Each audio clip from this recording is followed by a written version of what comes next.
You don't need to feel ready. You need to get up and push yourself. Every day gives you the chance to win, but most people waste it waiting for the right time. That time never comes. The truth is, the people who win aren't the ones with the best luck. They're the ones who decide to move even when it's hard, even when nobody's watching. Think about it. How many days have slipped by because you stayed in comfort instead of taking action? How many times have you told yourself tomorrow, knowing deep down it should have been today? Winning starts with a simple decision. Stand up and push forward no matter how you feel. When you do that, you take back control of your life. This is about showing yourself what you're capable of, building strength, one choice at a time, and refusing to let comfort run your life. Today, you'll learn exactly how to do that. Chapter 1. Stand up the moment your mind says, stay down. When your mind says, stay down, that's the moment that defines everything. It's easy to stand when the room is cheering for you. It's easy to move when you feel excited and full of energy. But real winners are built in the moments when every part of you wants to quit. That is where you find out if you really mean what you say about your goals. You have to understand something about the human mind. It will protect you from discomfort. It will try to keep you in a place that feels safe. And when life gets heavy, your mind will whisper reasons to stop. It will tell you you've done enough. It will convince you that maybe you can try again tomorrow, but that voice is not a friend to your growth. If you give it power once, it becomes easier to give it power again, and soon it runs your life. When you stand up, the moment your mind says stay down, you break that cycle. You take back control. That single decision sends a message to yourself. I choose action over comfort. I choose progress over excuses. And that choice changes everything, because now you are no longer waiting to feel ready. You are moving because you've decided to move. I've met many people who wanted success, but they were waiting for motivation to show up. They thought they had to feel inspired before they could take action. That's the trap. Waiting to feel ready is why people waste months and even years of their life. The truth is, you don't have to feel ready to take the first step. The moment you stand up, even when you don't want to, your energy changes. Your mind starts catching up to your body's decision. Think about the last time you didn't feel like doing something important. Maybe it was getting out of bed early. Maybe it was going to the gym. Maybe it was making that difficult call. You probably sat there thinking about how hard it would be. The longer you thought, the heavier it felt. But the moment you forced yourself to stand up and start moving, it got easier. Action has a way of defeating hesitation. You have to train yourself to act quickly in those moments. When you feel resistance, shorten the time between the thought and the action. If you give yourself too much space to think, you give fear and doubt a chance to grow. So the rule is simple. The second your mind says stay down, you stand up, you don't debate it, you don't argue with yourself, you just do it. Some people tell me, Jim, I don't have the willpower you have. I tell them willpower is built the same way you build a muscle. You start small, you practice every day, and the more you do it, the stronger it gets. Maybe for you, standing up when you want to stay down means getting out of bed without hitting the snooze button. Maybe it means staying late to finish the job instead of walking away. Every time you win those moments, you add to your strength. But here's what's important. You can't only stand up for the big things. The small moments matter just as much, because discipline doesn't care whether the situation is big or small. If you allow yourself to quit on the small things, you're training yourself to quit when it matters most. That's why the little battles are where you sharpen your edge. Standing up when you want to stay down is not just about physical movement, it's about mental resilience. Life will knock you down. People will doubt you. Some days everything will seem to go wrong. You will feel tired, discouraged, even defeated. In those moments, you have two choices: surrender to the feeling or stand up and push forward. Anyway, every time you choose the second option, you strengthen your mind. You prove to yourself that you are not defined by your mood or the situation. Winners live by this. I act because it needs to be done, not because I feel like it. If you wait for your feelings to align with your goals, you'll never make it far. Feelings change. Commitment stays, and commitment is built by making decisions that match your goals, no matter how you feel in the moment. I've seen people completely transform their lives simply by applying this principle. One man told me he started standing up the second his alarm went off. No hesitation. At first it was hard, but after a few weeks he noticed he had more energy, more focus, and more confidence. Why? Because every morning he was proving to himself that he could control his actions even when he didn't feel like it. That confidence spread to other areas of his life. He started pushing himself at work. He stopped procrastinating on things that mattered. He became a different person. Not because the world changed, but because he did. The truth is, you can't win if you give in every time you feel resistance. If you only work hard when you feel good, you will never reach your best.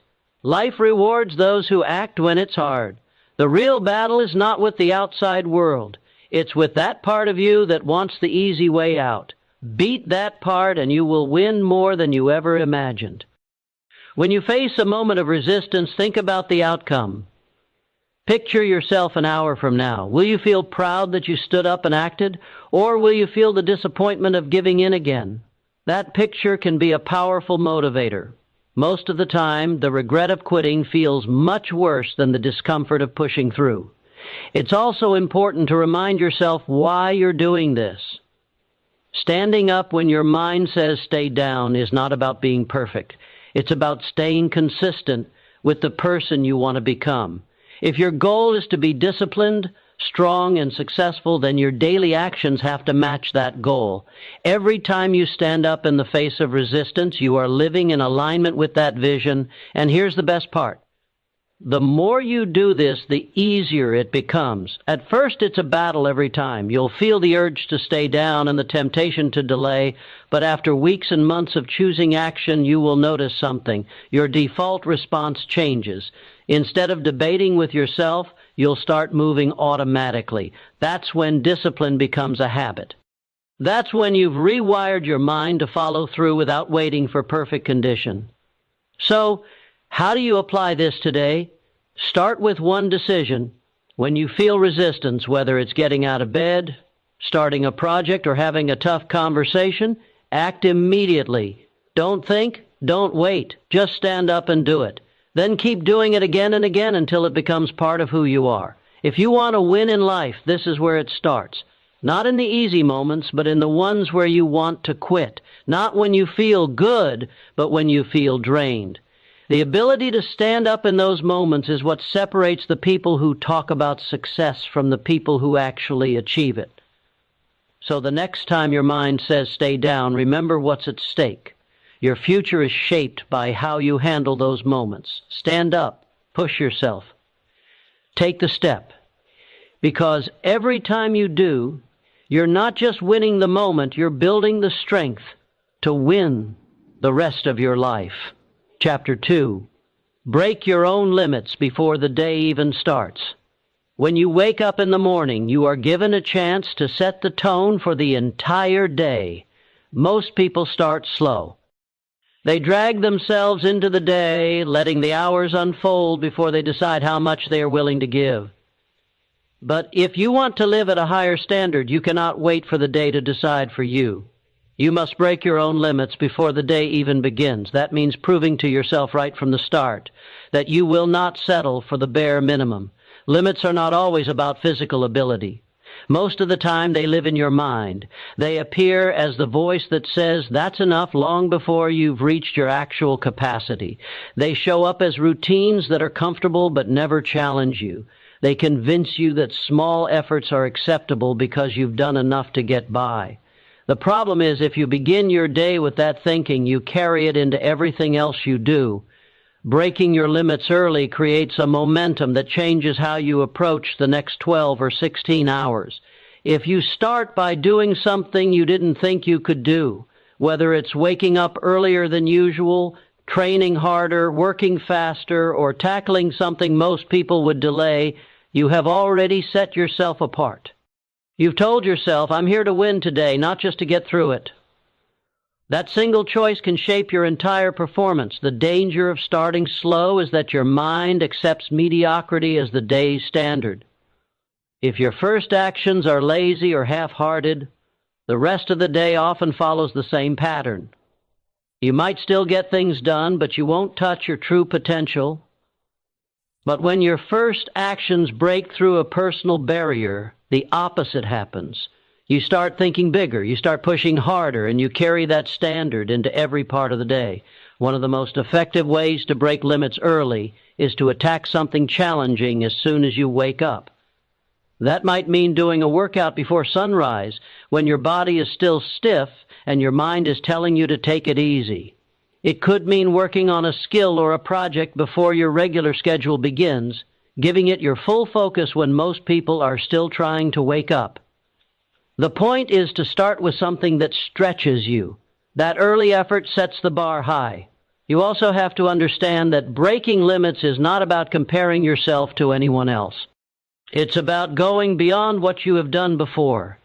Your limit today might not be the same as it was last week, and it certainly won't be the same as it will be 6 months from now if you keep challenging yourself. What matters is raising the bar even slightly every single day. If yesterday you woke up at 6:30, maybe today you start at 6. If you ran 3 miles yesterday, maybe today you run 4. The key is to do something that forces you to step into discomfort before the world has a chance to influence you. When you take this approach, something powerful happens over time. You start building a habit of courage. You begin trusting yourself more because you see proof day after day that you can do things you once thought were out of reach. That trust is important because it fuels your ability to take on bigger challenges later in the day and in life. This is not about recklessly exhausting yourself. It's about setting a tone of strength and self-respect. You are showing yourself that you are not the kind of person who waits for the right conditions. You create the right conditions by taking control from the first moment you are awake. That kind of mental discipline carries over into everything else: work, relationships, health, and personal goals. A lot of people underestimate the value of the morning because they think it's just a warm-up for the rest of the day. They treat it like a period of preparation before the real work starts. But if you think that way, you miss the chance to take advantage of the mind's openness when the day is new. In those first hours, your focus is not yet scattered. You can decide exactly where to place your attention and energy. And when you use that time to push past a limit, it sets a psychological anchor for the rest of the day. You've already done something difficult, so now you feel more capable of doing more. You might ask yourself, what limit should I break first? The answer depends on your life right now. For some, it might be physical effort, running farther, lifting more, moving faster. For others, it might be mental focus, reading for an hour without distraction, writing down a detailed plan for the day, learning something new before breakfast. And for others, it might be discipline, resisting the urge to check their phone, starting work without delay, or finishing a task completely before moving on. Whatever it is, the limit is personal, but the principle is the same. Go beyond what you think you can do before the day fully begins. Here's something else to consider. When you break limits early, you create a win that nobody can take from you. So this is even if the rest of the day falls apart, you can still look back and say, I started strong. I proved something to myself. That is a source of confidence that can carry you through setbacks and challenges later in the day. It gives you a mental advantage, and in life, that edge often makes the difference. Breaking limits early also forces you to face the truth about yourself. You can't hide from your effort level when you're the only one watching. It's just you and the challenge in front of you. And when you choose to give more in that moment, you see clearly what you're capable of. That awareness builds a quiet kind of pride. Not arrogance, but the satisfaction of knowing you followed through. It's important to remember that limits are not broken in comfort. If first hour of your day feels easy, you're probably not breaking anything. There should be a moment of resistance, a part of you that wants to slow down or stop. That's the sign you're in the right territory. That's the space where growth happens. If you can push past that point, even by a little, you've already done something most people will avoid. There's also a practical reason to do this before the day starts. Fewer distraction. The earlier you challenge yourself, the less chance the outside world has to interfere. You don't have to fight for time or space. You take it before anyone can give it to you. That sense of ownership over your time is empowering. It reminds you that your life is in your control, not in the hands of other people's schedules. Breaking your own limits before the day begins is not a single act. It's a habit that builds on itself. The first few days might feel like a battle. You'll have to fight the urge to do just enough, but over time it becomes who you are. You start to crave that feeling of doing something most people won't do. You start to need that sense of accomplishment before the rest of the world has even started. And once you reach that point, you are living with an advantage that can carry you to levels of success you never imagined. So tomorrow when you wake up, don't ask yourself if you feel ready. Don't wait for motivation to show up. Decide now what limit you are going to break and commit to doing it before anything else. Maybe it's an earlier start. Maybe it's a harder workout. Maybe it's a focused work session before the rest of your responsibilities take over. Whatever it is, do it without hesitation. That single act can change the way you approach the entire day. And over time, it can change the way you approach your life. Every morning gives you a choice. You can begin at the same level you always have, or you can prove to yourself that you can go further. One choice keeps you where you are. The other choice moves you forward, and the sooner you choose to break your own limits, the sooner you will see how much more is possible. Chapter 3. Refuse to stop until the job feels complete. There's a difference between people who achieve average results and people who achieve exceptional results. That difference is often not about talent, resources, or even opportunity. It's about one simple decision, the decision to keep going until the job is truly done. Too many people stop when things feel tiring, inconvenient, or uncomfortable. But if you stop when you're tired instead of when the job is complete, you never experience the true reward of seeing something through. Refusing to stop until the work is complete means you respect the commitment you made to yourself. It's easy to set a goal and start strong when motivation is high. It's much harder to finish when the excitement fades and the work turns into a grind. But that's where your character is revealed. When you keep pushing through without cutting corners, without delaying, without walking away halfway.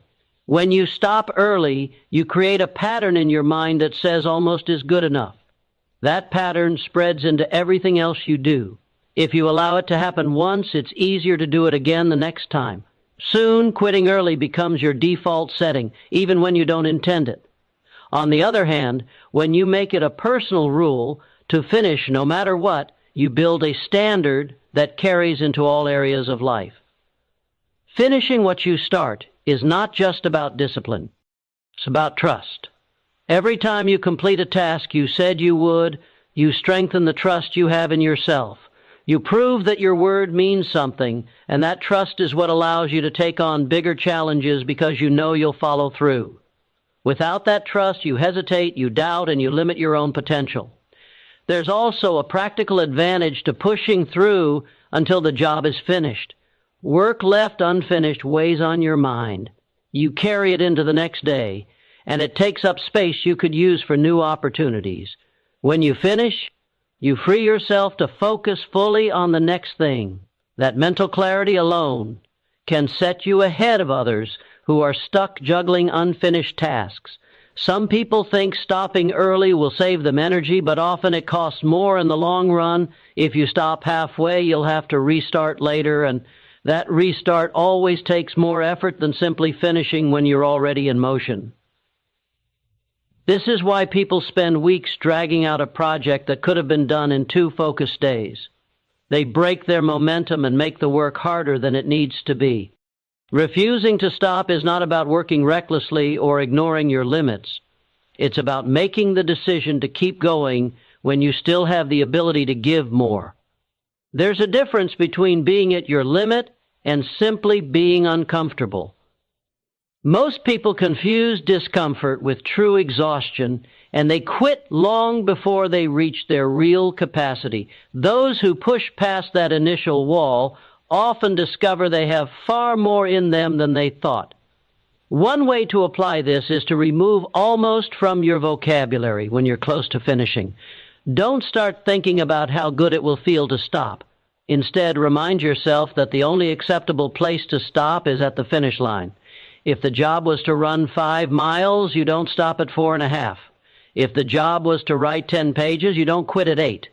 Even if it takes longer than expected, you stay until the work matches the promise you made. This mindset builds a different kind of mental toughness. You stop relying on the clock to tell you when you're done, and you start relying on the completion of the work itself.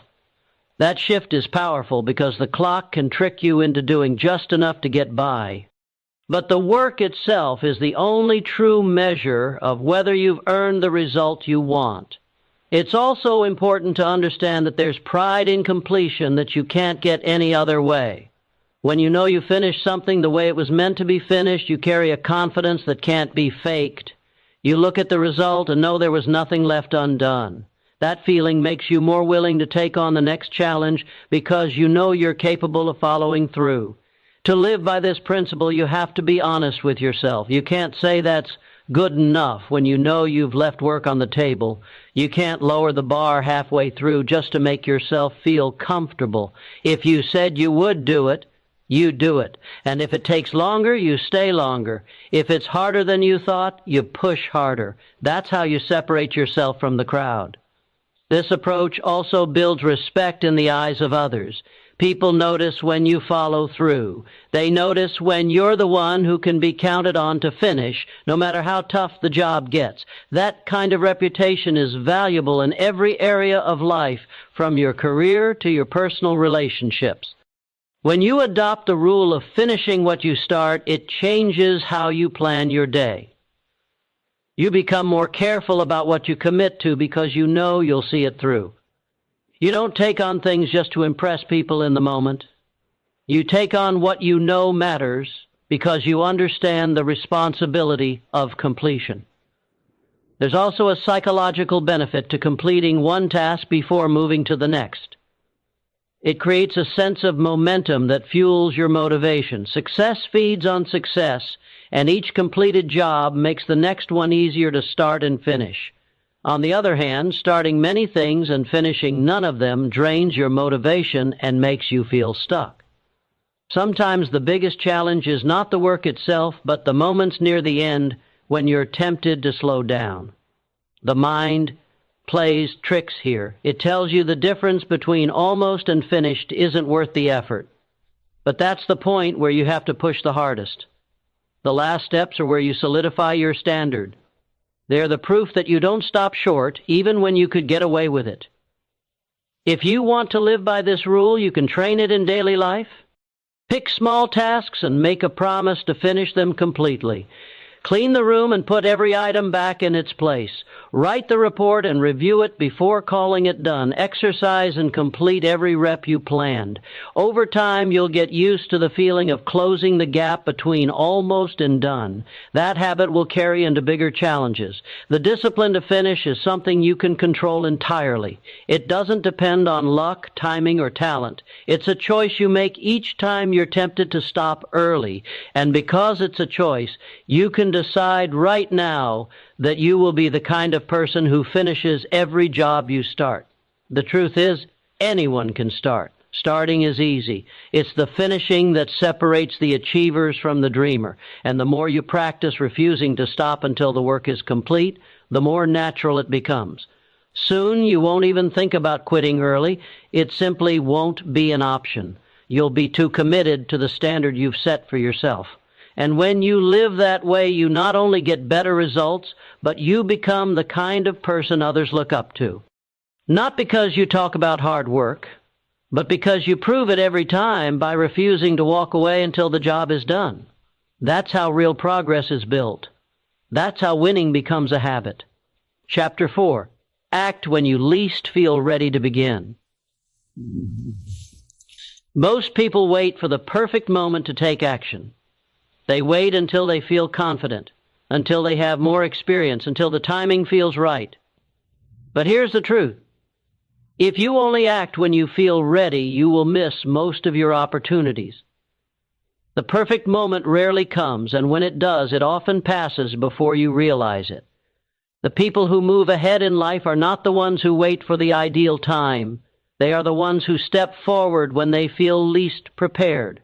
Acting when you don't feel ready is uncomfortable. It forces you into situations where you can't predict the outcome.